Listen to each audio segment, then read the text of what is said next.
Hi, Mike here with Mike's Tackle Box. I wanted to do a short segment on the new super line from FINS called 40G. Now this came out several months ago. It first showed up last fall. I learned about it from a friend of mine down in Crystal River. And ever since he told me about it, I was excited to get my hands on some as soon as it came out, and it did. And I ordered a couple of spools, one for myself to try and one for another friend of mine here in Orange Beach that does a lot of angling. And I knew that if we wanted to put a new line through its paces, he was going to be the guy to really try it out. So immediately we were really impressed with how slick it is. Very small diameter, just a very smooth line. Not typical to a lot of your braids, like whenever you're fighting a fish and it's pulling drag off, and the regular braid, makes that whining sound through the guides, and this is just a whole lot slicker. Now, concerns with a really slick braid is that it won't hold knots well. It did. So we were impressed with that. So super braid, very thin, very slick, holding knots. We thought this might work. So over the summer he had a chance to try it out real well. I didn't have as good an opportunity. Most of our fishing we did was offshore, and the rest of the time we spent busy at work, so I didn't get a lot of time to try mine, but he did. And I also heard from my buddy down in Crystal River, and both of them were impressed, except for the fact that they kept getting mystery frays. And with my friend here in Orange Beach, we don't have as much oyster, rocky terrain or stuff like down in the Crystal River area where maybe it, might get frayed by structure. So even, where he was fishing sandy conditions, these little mystery frays would show up out on the beach and stuff.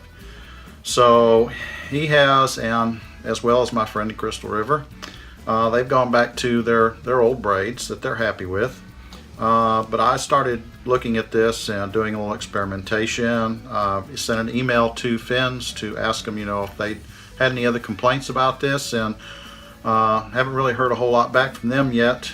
So I'm still waiting on that. But here's what I found out, and I'm going to take you outside because I need a good background to go to, and we're going to go ahead and put this back on the reel, and I'll show you what I'm talking about. And I think it has to do with some wind knots, loops and stuff to get caught up in your line as you cast, especially if you're doing a lot of casting with a lure.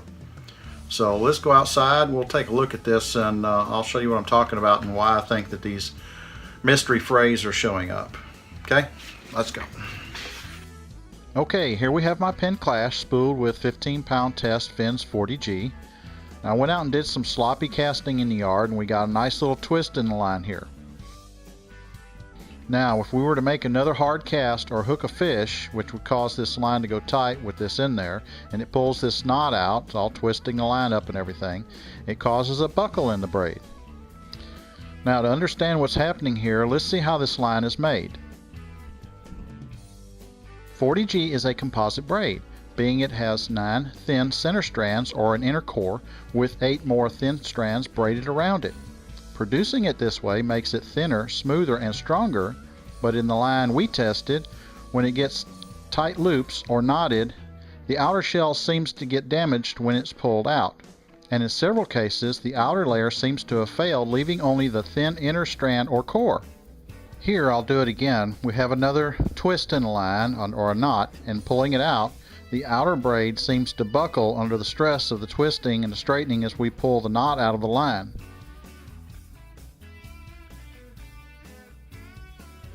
So as long as the line is straight and free from twists or wind knots or anything, it seems to be okay. But whenever we get this twisting or it gets knotted up and it pulls out, then we see this damage in the outer shell. So as we've seen in these demonstrations, it does seem to weaken the outer braid, eventually to the point of failure, as you can see here. Well, that's my theory on the mystery frays on the new 40G from FINS. And it's nothing against FINS company itself. There are a bunch of good guys over there that make a lot of good products. As a matter of fact, I rather like their FINS Wind Tamer. That and my buddy down at Crystal River, I think he uses it just about exclusively. So they do make good products. Probably just need to do a little tweaking on this, and maybe we'll get back around to trying it again. Anyway, that about wraps up this Mike's Tackle Box. If y'all have any comments, questions, or suggestions on the subject, please feel free to leave your comments below in the comments section. I want to thank everybody for watching. We really enjoy doing these videos. We like sharing our adventures with you and the new things that we learn. And if there's anything else we can do for you, once again, feel free to make your comments below or send me an email. All right? Appreciate it. Y'all have a wonderful day. God bless you. See you out on the water.